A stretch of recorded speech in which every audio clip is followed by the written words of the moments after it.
الرحمن الرحیم. ګرانو زده کوونکو او لیدونکو د افغان تعلیمي اکاډمۍ یوټیوب چینل ته ښه راغلاست. ګرانو زده کوونکو او لیدونکو موږ تاسې به نن ورځ د 10م ټولګي د ریاضي مضمون د 8م څپرکي چې سټاټسټیکس یا احصایه ده د هغې پیژندنه او د هغې د پیدایش مراحل او ترڅنګ د هغوی اولیم موضوعات به وپېژنو چې کوم موضوعات په احصایه کې مهم دي. د همدې موضوعاتو د ښې زده کړې دپاره زموږ سره د همدې ویډیو تر پایه پاسئ تر څو د احصایې په اړه بشپړ معلومات ترلاسه کړئ. ګرانو زده کوونکو او لیدونکو زموږ تاسې بحث موضوع نن د احصایې پیژندنه ده. لومړی اول باید سټاټسټیکس یا احصایه وپېژنو چې څه ته وایي. آیا موږ په ورځني ژوند کې د احصایې څخه استفاده کوو که نه؟ په کومو ځایونو کې د احصایې څخه استفاده کولی سو؟ نو پر دې باندې به موږ تاسو نن څه وکړو؟ مفصل بحث وکړو. لومړی موږ تاسې سټاټسټیکس یا احصایه چې کله ورته وایو، احصایې لفظ چې دی هغې خپله یو عربي کلمه ده چې د دې عربي کلمې هدف معنا یې دا ده چې د شمېرلو یا ګڼلو په معنا ده چې یو شی ته شمېرې یا حسابې دې ته موږ ته څه وایو؟ احصایه وایو.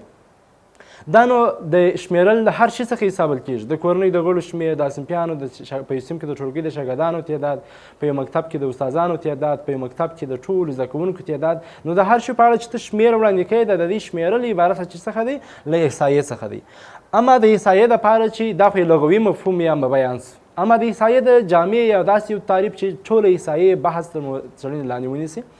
نو وایي د ریاضي د یو برخه د یو برانچ دی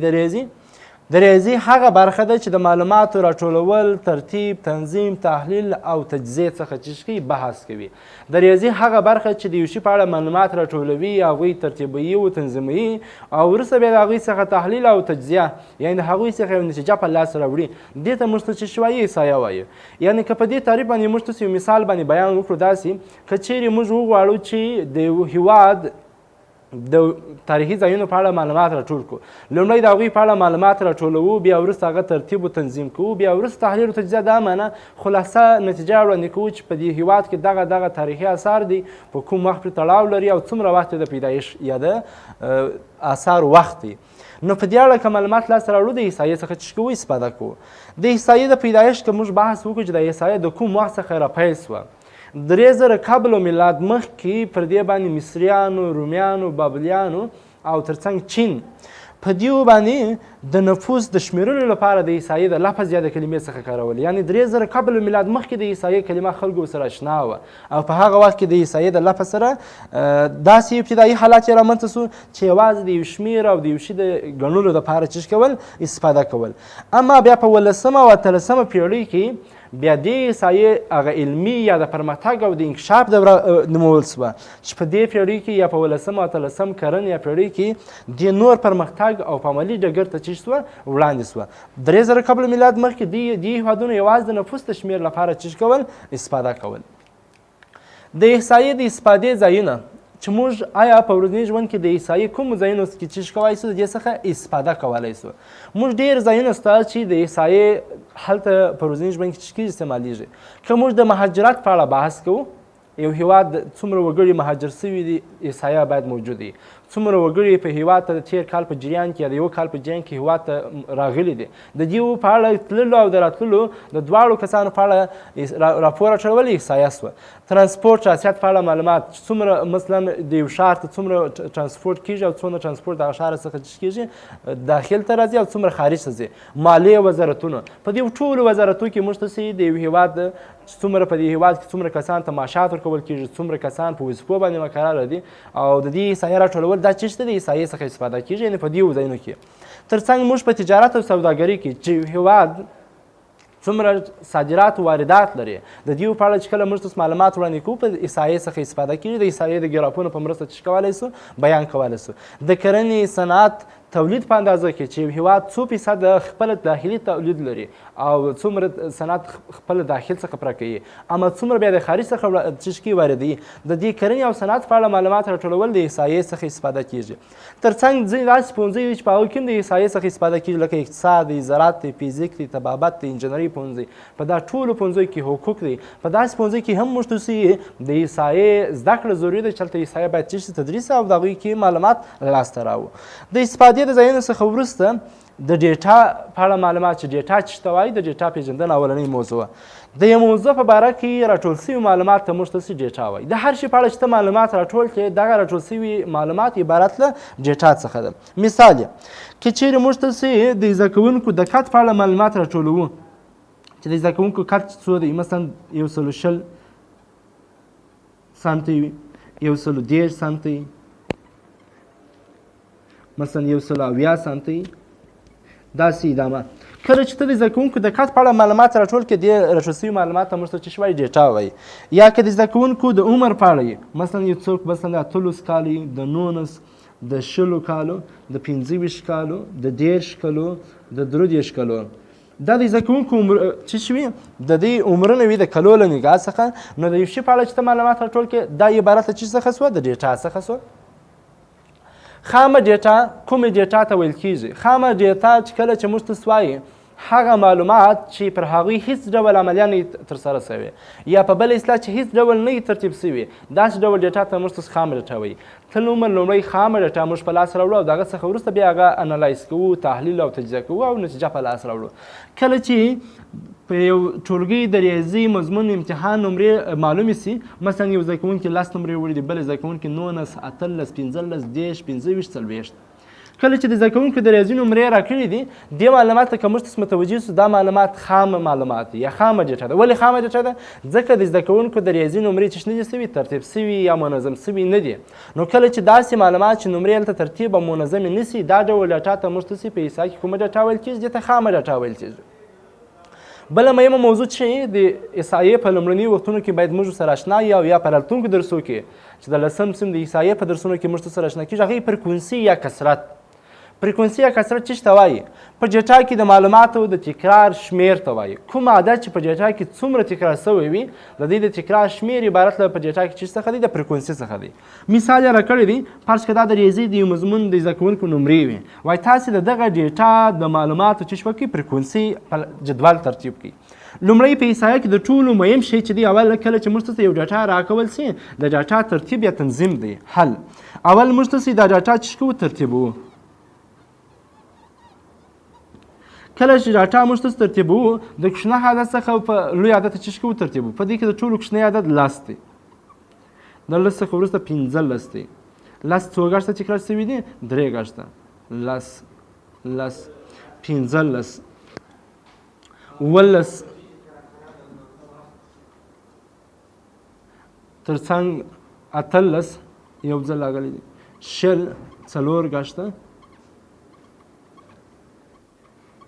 او 21 یو ګټه راغلی نو اول په احصایه کې د ټولو مهم شی د معلوماتو ترتیب او تنظیم دی کله چې معلومات ترتیب کړه د دې د فریکونسي جدول چې کله موږ تاسو رسمو چې وایي تاسې د فریکونسي جدول یې جوړ کړئ د فریکونسي جدول چې کله موږ تاسې د معلوماتو د فریکونسي لپاره جوړوو لومړی موږ تاسې په لومړۍ برخه کې معلومات لیکو او دلته چې شته فریکونسي موږ ته شمېر راښیي لومړی د 10 فریکونسي وایي د 15 عدد فریکونسي د 12 عدد فریکونسي د هر عدد فریکونسي شمېر 18 20 او 21 وایي تاسې د دغو معلوماتو د فریکونسي جدول چې وکړئ ترتیب یا بشپړ یې کړئ یا ډک یې کړئ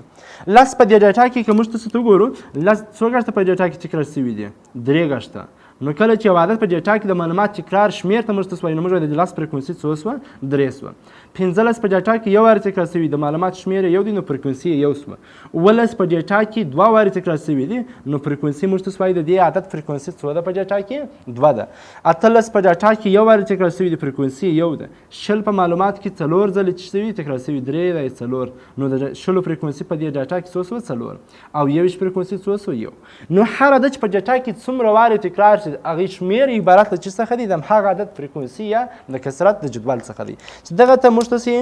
په ډیټا یا د معلوماتو د کثرت جدول چې کېږي ویلی هم سو بل اولني موضوعات کې تحول ساحه یا رینج چې موږ تاسې په احصایه کې رینج یا د تحول ساحه چې ته وایي د دې وپېژندنه د معلوماتو د لوړ او ټیټ سرحد ترمنځ توپیر ته یا د دې ترمنځ تفاضل ته توپیر او تفاضل یوه معنا لري. کله چې موږ تاسې د دې ډاټا راکړي د دې دواړو ترمنځ توپیر او تفاضل عبارت څخه دی له رینج یا د تحول ساحې څخه دی. مثال یې راکړی وای تاسې د دې معلوماتو د تحول ساحه یا رینج په لاس راوړئ. موږ څنګه کولی شو چې د دې معلوماتو تحول ساحه یا رینج په لاس راوړو؟ حل لومړی موږ تاسې په دې کې ډاټا یا معلومات چې کوو ترتیبوو چې دا ډاټا ترتیب کړو. بیا وروسته اول عدد 18 دی د ټولو کوچنی عدد، د 18 څخه وروسته 18 دی او 18 څخه وروسته 20، د 20 څخه وروسته 22 او د 22 څخه مته ګوره اول 18 18 20 22، د 22 څخه وروسته 10 دی،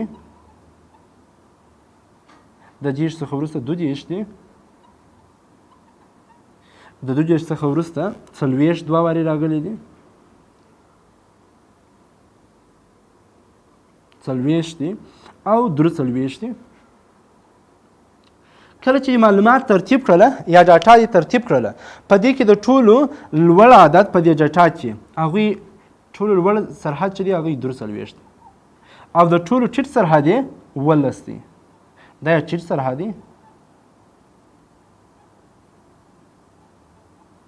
او دا یې د ټولو لوړ سرحد دی. کله چې د ډاټا د ټولو ټیټ او لوړ سرحد پیدا کړي د دې دواړو عددونو تفاضل ته موږ ته تحول ساحه یا رینج وایي. نو کله چې رینج موږ پیدا کوو په دې سوال کې رینج به مساوي د ټولو لوړ ډاټا یا لوړ سرحد 43 منفي د ټولو ټیټ سرحد څو دی 18 43 منفي 18 د یو له بسه چې کوو منفي کوو له 13 څخه چې اووه ولاړ سي شپږ پاتېږي،